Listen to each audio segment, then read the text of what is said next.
Yo, comment allez-vous? Moi, ça va très bien. Bientôt la fin du confinement, on pourra revoir la lumière du jour plus que 15 minutes et ça nous fera que du bien.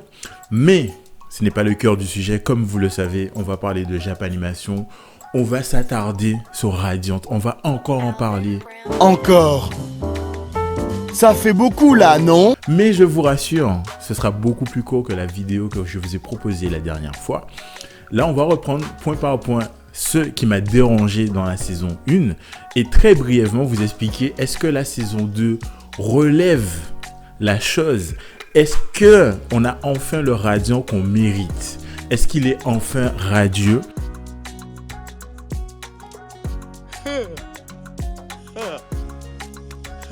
Ben c'est ici que ça va se passer et ce sera très court. L'objectif, c'est qu'à la fin de la vidéo, vous vous disiez « Ok, je suis suffisamment curieux ou curieuse pour aller voir ce que donne cette saison 2. » Alors, je vous laisse me suivre. Alors, en guise d'entrée, je vous propose une mise en contexte. Déjà, dans la saison 1, qu'est-ce qu'on apprend? On apprend que Seth a au fond de lui un pouvoir qui ne contrôle pas, le rendant dangereux pour lui-même, mais surtout remettant en cause la sécurité de ses propres camarades. En tout cas, c'est la conclusion à laquelle il arrive. Et à côté de ça, il se rappelle qu'il y a Sifandir, la capitale des chevaliers sorciers qui eux aussi cherchent le Radiant. Donc il se dit autant faire une pierre deux coups, je vais m'en aller tout seul, ce qui me permettra de n'être un danger finalement que pour moi-même en laissant mes amis de côté. Et je vais aller à Sifandir chercher des informations auprès de ces sorciers qui eux aussi cherchent le Radiant. Ça c'est le petit contexte. Et là, on va entrer directement dans le vif du sujet. Un des points qui m'avait extrêmement fait mal dans cette saison 1, c'est l'univers. Quand tu commences Radiant, mon gars, c'est tellement merveilleux. On te dit c'est un monde riche.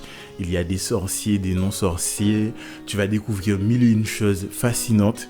Il n'y a pas ça dans la saison 1, ou du moins pas suffisamment pour étancher la curiosité de quelqu'un qui s'y intéresse.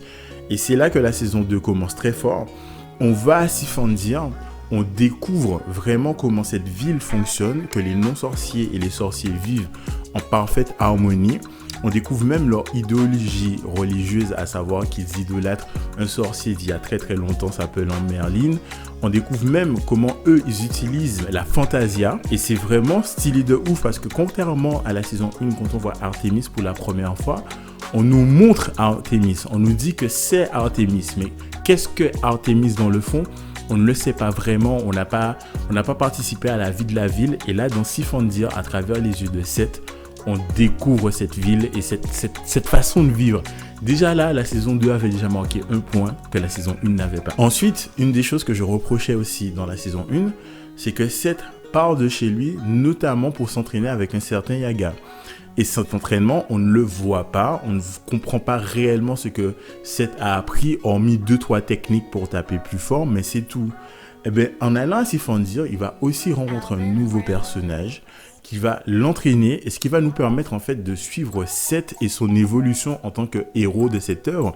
Donc, c'est-à-dire qu'on voit cet entraînement, on comprend quelles sont ses lacunes, pourquoi il veut les combler et surtout comment il compte s'y prendre grâce au conseil de son nouvel entraîneur.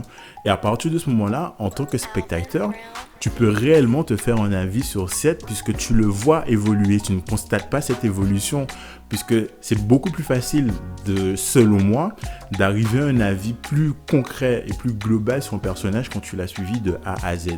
Là encore, la saison 2 tape très très fort sur la bouche de la saison 1. Alors, petit aparté concernant Seth, son évolution ne se limite pas non plus qu'à l'entraînement qu'il va subir à Sifandir, mais aussi on va apprendre à connaître un petit peu l'origine de ses pouvoirs.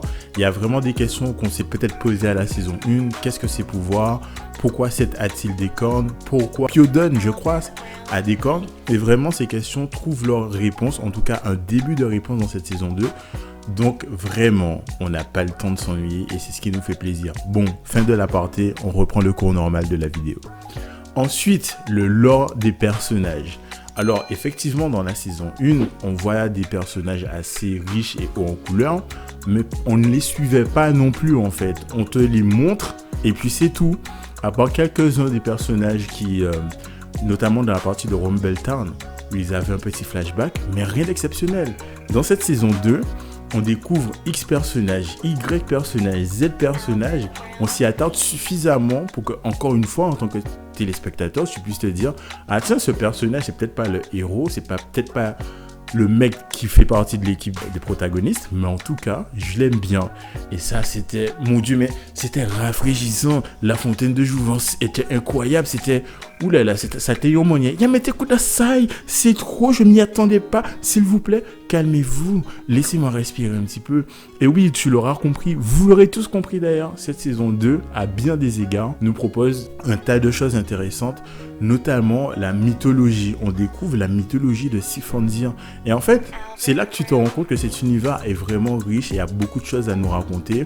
On voit aussi de nouveaux, comment je pourrais les qualifier, de nouveaux groupes de personnages qui vont aussi amener leur lot de dénouements, de combats, de débats, de complots. Il y a vraiment quelque chose d'intéressant. C'est-à-dire que, comparé à la saison 1, quand on voyait pas il ne se passait pas grand-chose.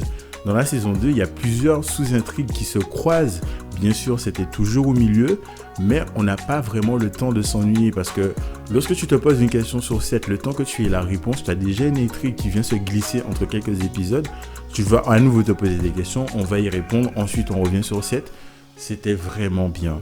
Je ne vais pas m'attarder plus longtemps là-dessus et je vous laisse me donner votre avis en commentaire si vous avez vu la saison 2. Et si vous n'avez pas vu la saison 2, à mon sens, avec ma validation en tant qu'individu, elle mérite qu'on lui donne une chance. Et ce qui fait qu'aujourd'hui, j'attends vraiment la saison 3 parce qu'avec cette saison 2, ils ont franchi un cap.